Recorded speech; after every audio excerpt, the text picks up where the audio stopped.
She paid $3 for the mountain man they called Wild, until he sat and braided her hair in silence.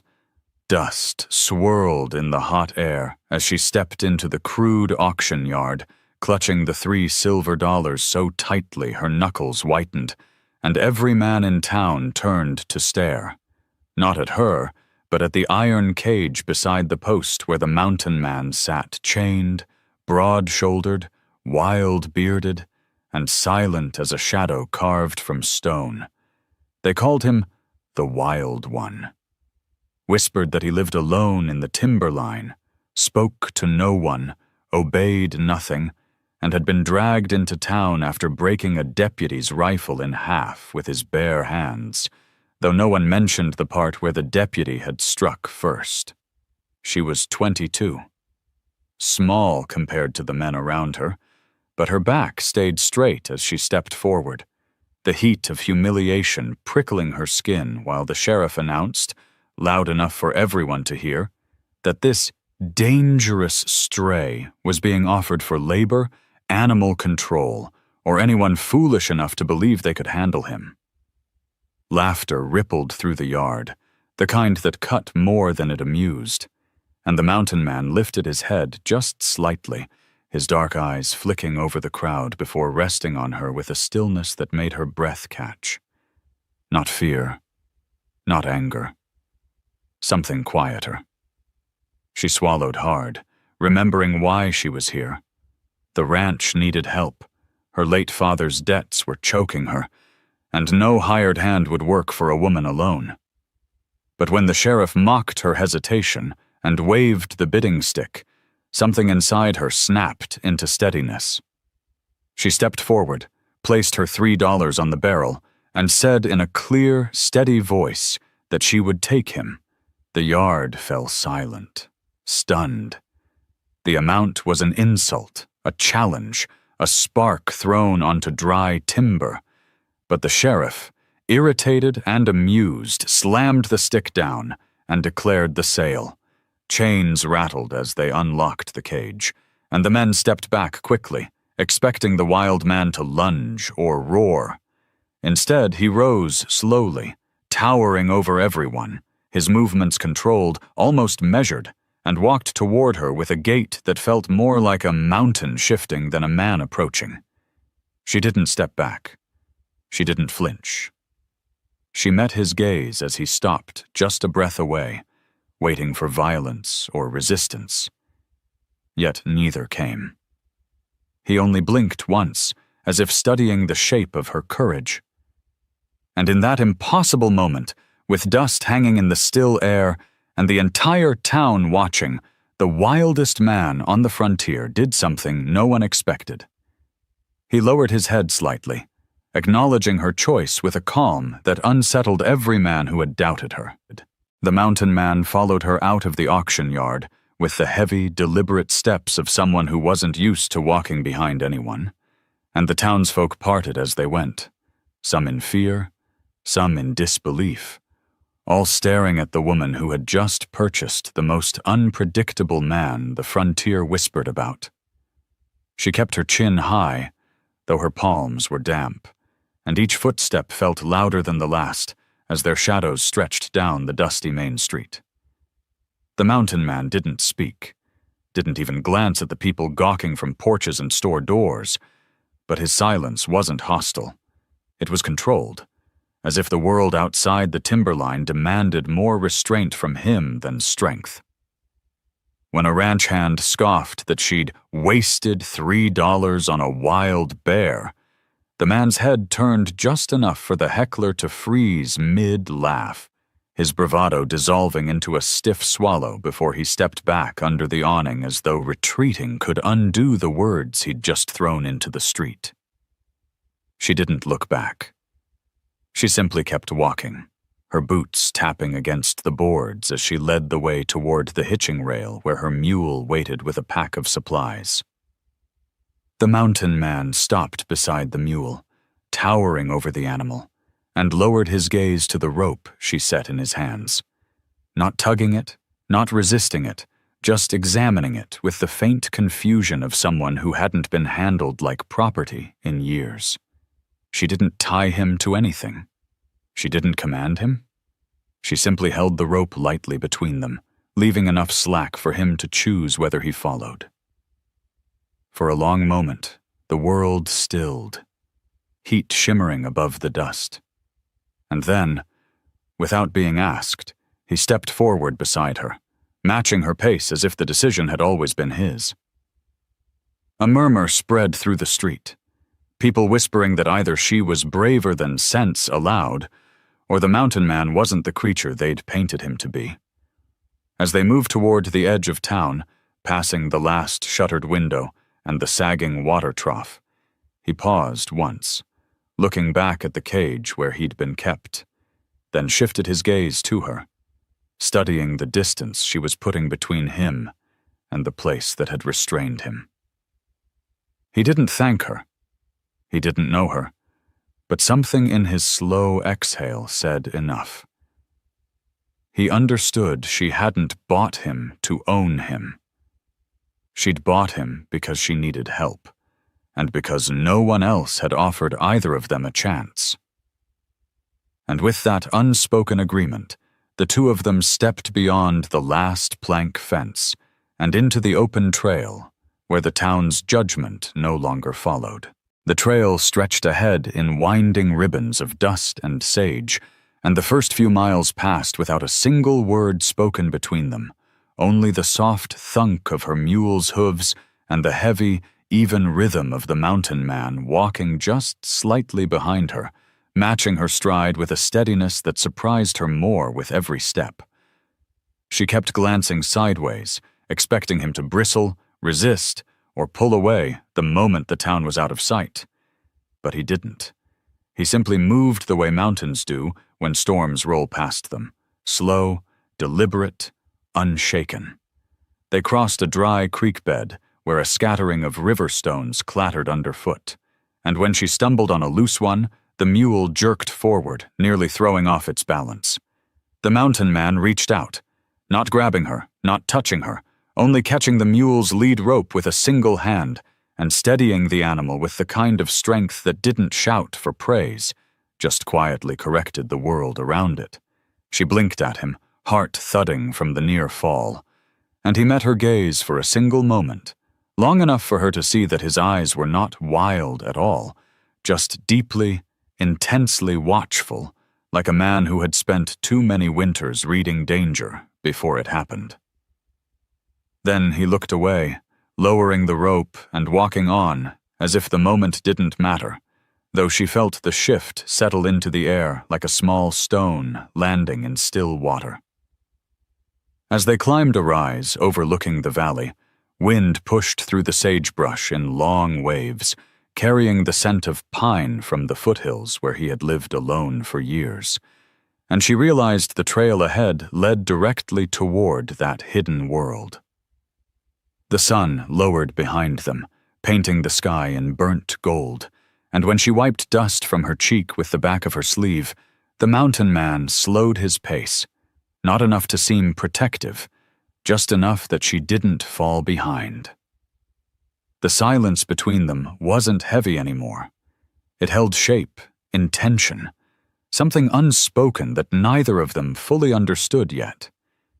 She didn't know how a man called wild could walk with such restraint, or why he bothered keeping his steps aligned with hers, but each mile carved away a little more of the fear she'd brought from town. And somewhere along that long, quiet trail, she realized the truth of it. She hadn't bought a servant or a threat.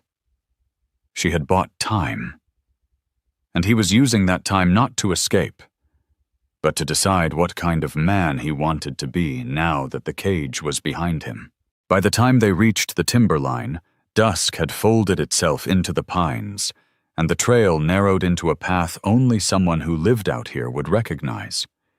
She followed cautiously, pushing low branches aside as the mountain man stepped ahead just enough to clear the way, never touching her, never commanding, only making sure she didn't lose her footing on the steep ground.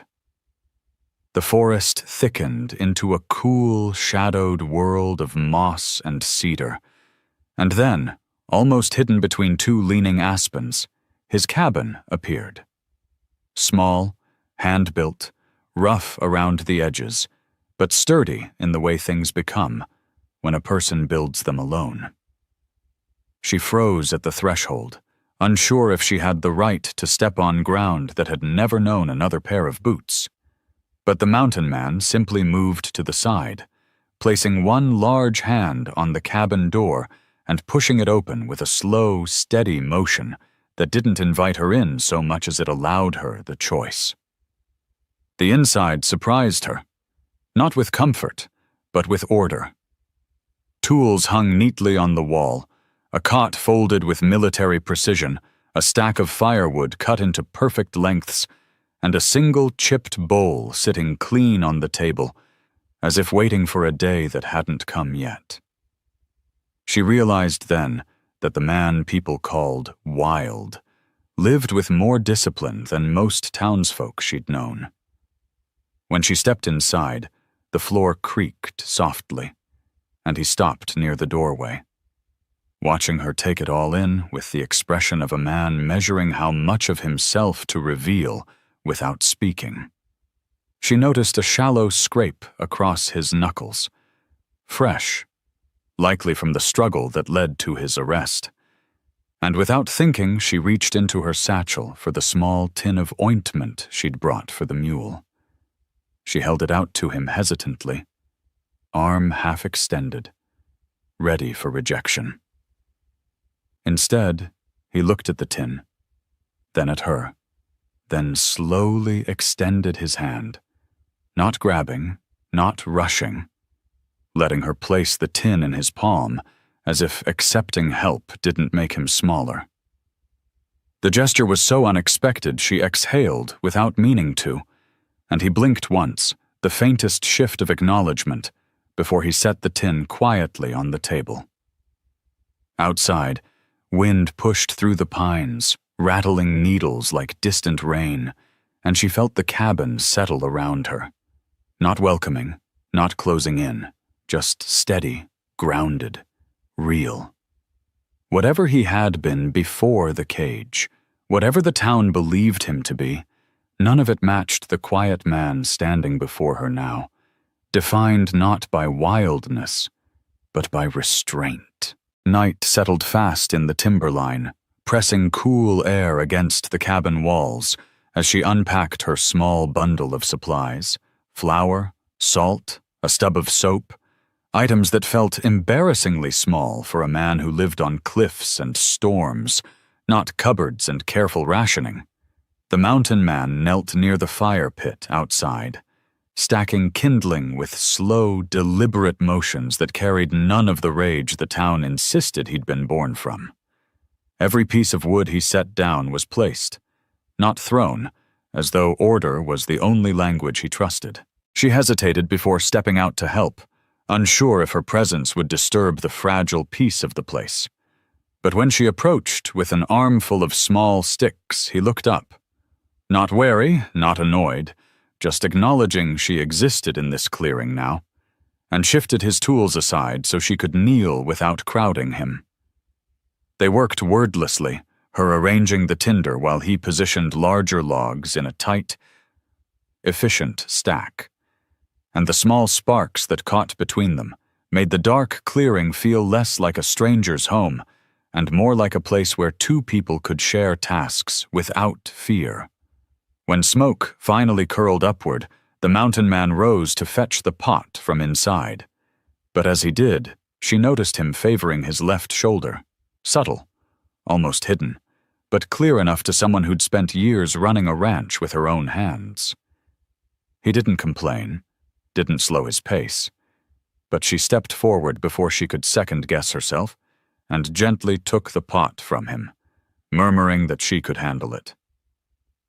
He blinked once, startled by the offer, then let go without resistance, watching her move toward the fire as though reassessing everything he'd assumed she needed from him.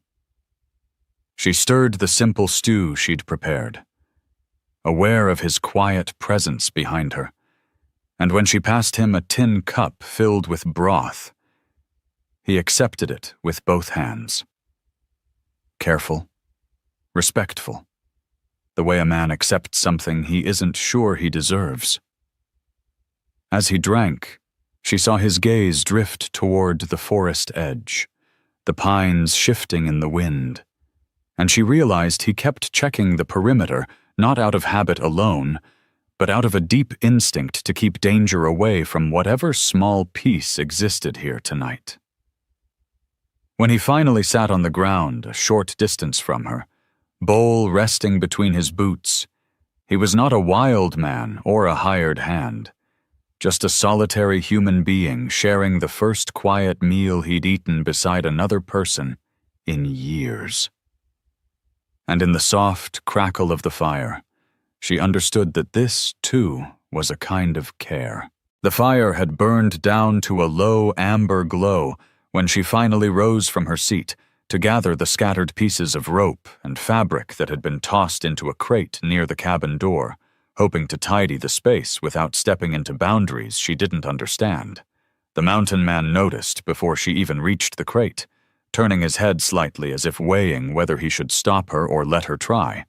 But instead of issuing any instruction, he pushed himself up from the ground with slow, deliberate movements and crossed the clearing toward her. She froze, unsure what he intended, but he didn't reach for her or the supplies. He simply crouched beside the crate and pulled out a long strip of frayed rawhide, examining it with a thoughtful frown before glancing toward the firelight, where her hair had loosened into uneven tangles from the long trail. She stiffened, not in fear, but in uncertainty, and without a word he shifted his position, so he sat cross-legged on the ground, placing the rawhide across his knee and holding out one hand, not commanding, not coaxing, just offering space beside him if she chose to take it. The invitation confused her. He wasn't asking for labor, wasn't trying to control a thing. He simply seemed determined that she shouldn't finish the night looking as worn down as she had arrived. After a long breath, she lowered herself onto the ground, leaving a respectful distance between them, and he didn't move until she had settled fully. Then, with a calmness that felt strange coming from a man the town had locked in a cage, he picked up one of the loose strands of her hair, not touching her, not claiming anything, and held it between two fingers before placing it gently over her shoulder, signaling that she should bring the rest forward if she wanted help. She hesitated, then slowly gathered her hair into her hands, letting the strands fall where he could see. He didn't rush. He didn't speak. He just began working with the rawhide strip, demonstrating his intention without ever laying a hand on her, showing her the motions of a braid, slow and steady, as if seeking permission at every turn. When she nodded once, barely more than a breath, he continued the silent task, weaving the loose strands with the kind of patience only a man who had lived years alone could possess. The cabin, the fire, the pines, all seemed to soften around them as his hands moved, careful and unhurried, shaping order out of the day's chaos. And in that wordless act, he revealed more than any confession could. Beneath the reputation, beneath the cage and the rumors, he was a man who understood how to steady things that had been left tangled too long. The braid lay neatly over her shoulder, the rawhide tied at the end with a small, careful knot, and for a few fragile minutes the clearing felt steady, warm, almost safe. But safety is a thin thing when a person has been carrying fear for too long. And as the fire dimmed and the wind pressed colder against the timberline, the memories she had worked hard to outrun clawed their way back to the surface. She tried to hide it at first, keeping her gaze fixed on the fire, but her breaths came too fast, too shallow, and the mountain man noticed the shift before she could pretend otherwise. He didn't speak. He rarely did, but he watched the way her shoulders hunched inward, the way her hands curled tightly around the braid he'd just finished, as if she feared any wrong move might tear the fragile order he'd given her apart. When she stood abruptly and stepped toward the edge of the clearing, the darkness swallowed her silhouette, and he moved only far enough to keep her in sight. Not close, not crowding, just present in the quiet way a cliff stands steady when the wind tries to push everything else aside. She pressed her palm against the rough bark of a pine tree, gulping in air that refused to calm her racing thoughts, and in a voice barely more than a whisper she said that she didn't know what she was doing, that buying him had been a desperate choice, that she didn't know how to lead a ranch alone or how to keep danger from her door anymore. Her voice cracked on the last word, the sound sharp in the cold night, and the truth spilled out. She hadn't bought him because she believed she could manage him. She'd bought him because she couldn't bear the thought of facing the world entirely alone. Silence followed, thick and heavy, and she braced herself for disappointment or frustration or the coldness she'd grown used to from others. But the mountain man didn't step back and didn't step forward. He simply remained where he was, a steady shape in the firelight, breathing slow, as if giving her space to shatter without judgment. When she finally turned toward him, her eyes stinging, he lifted his hand. Not to reach for her, but to press his palm briefly against his own chest, a gesture she'd seen him use only once before. I'm here. Not owned, not commanding, just present. And that quiet acknowledgement, offered without a single word, steadied something inside her that had been threatening to collapse completely. The pine shadows had barely settled around the clearing when the distant thud of hooves rolled through the timberline, slow at first, then heavier, too heavy for deer, too steady for wandering cattle. And the mountain man reacted before she even understood the sound, rising to his full height with the sudden, silent alertness of someone who'd survived far too many nights where danger announced itself late and uninvited. He moved toward the edge of the clearing, not running, not crouching, just stepping into the darkness with the controlled confidence of a man who'd learned to face threats head-on rather than flee them. She followed a few paces behind, stopping when he lifted one hand slightly, signaling her to stay back but not hide.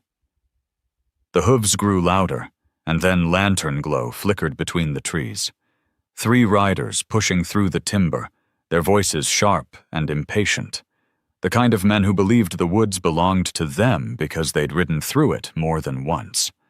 When they reached the break in the trees and spotted the cabin, the tallest rider cursed openly, claiming he'd tracked that savage bear man all the way from town and intended to finish what the deputies couldn't. The mountain man didn't flinch, didn't answer, didn't give them the satisfaction of fear. He simply stood in the fire's edgelight, with his arms loose at his sides, watching them with the calm scrutiny of someone who had already measured their strength and found it small. She felt her pulse hammer as the men dismounted, spitting insults, mocking her for keeping a wild animal at her ranch, sneering that a woman shouldn't be alone in these hills anyway. The mountain man stepped once into the glow, just once, and the clearing shifted. He didn't threaten them, didn't raise a fist. He only angled his body toward them in a stance that made the riders hesitate, their bravado faltering under the heavy realization that the cage in town had not tamed him. It had only contained him. The tallest man reached for the rifle slung across his saddle, but before his hand closed around the grip, the mountain man took one quiet step forward. No snarl, no rush, just a single movement that carried more warning than any shout. The fire popped sharply behind him, punctuating the moment like a decision being made by the woods themselves. And the riders, suddenly uncertain of everything they'd assumed, froze mid-motion, realizing the night had turned against them. In that breathless pause, she understood the truth. Trouble had not come for the wild man alone. It had come to test whether the courage she had claimed at the auction yard still held when the world pushed back.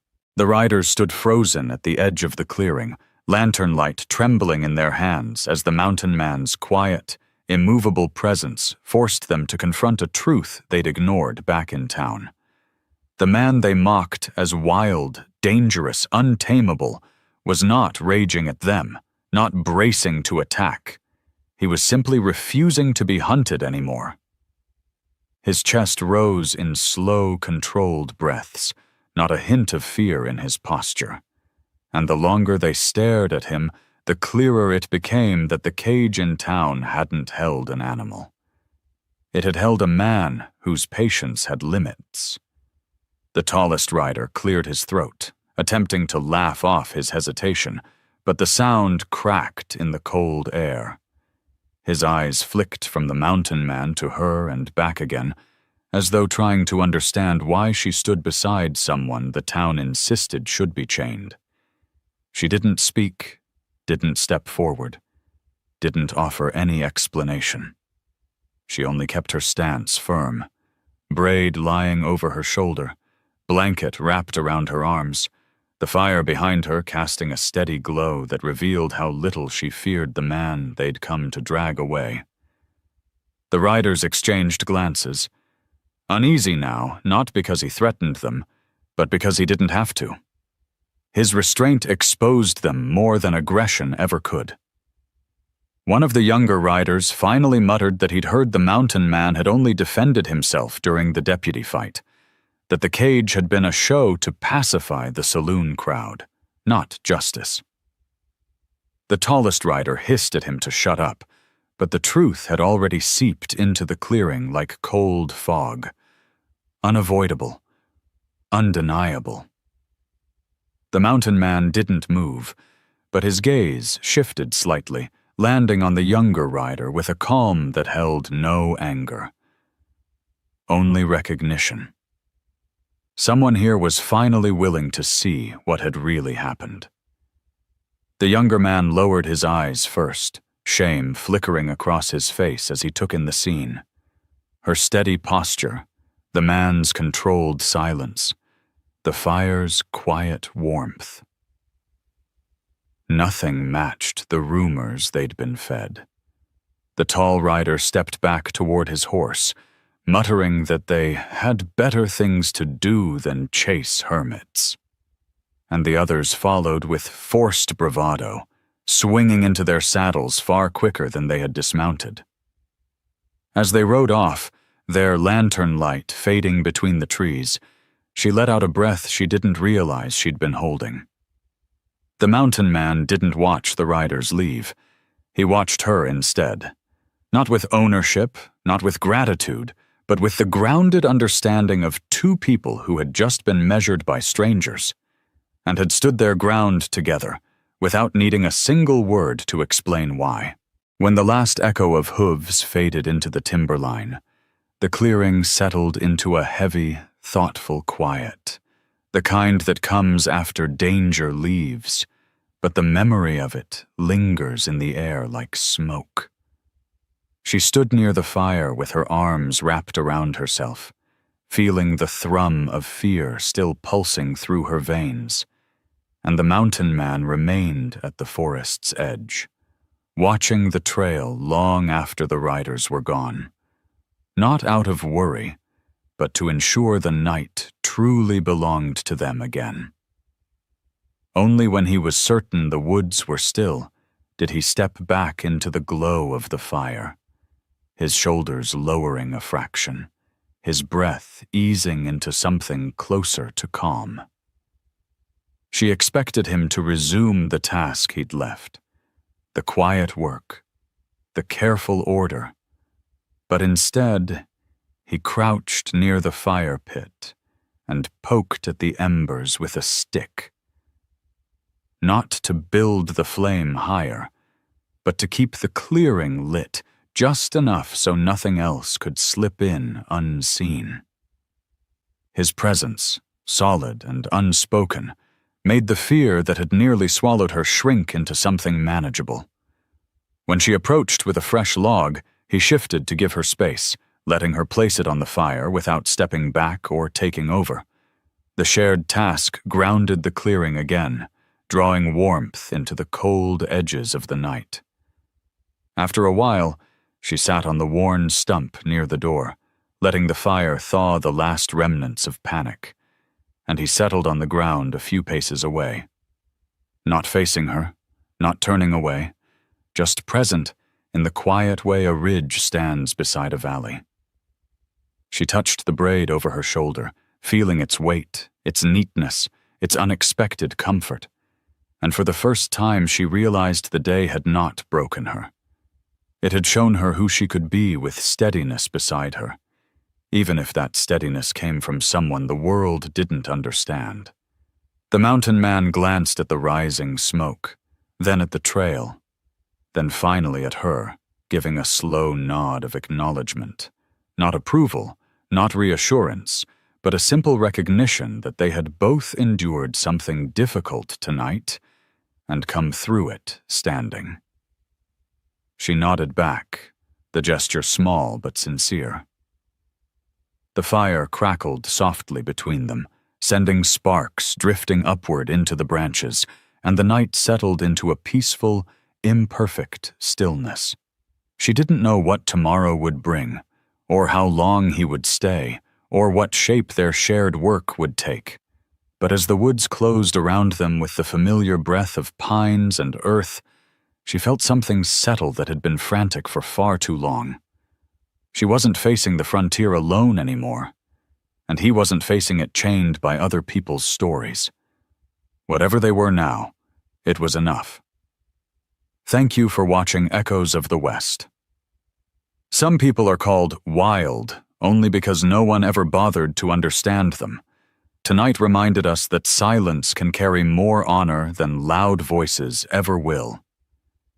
If you saw someone the whole town misjudged, would you trust the crowd or your own eyes? Tell us in the comments.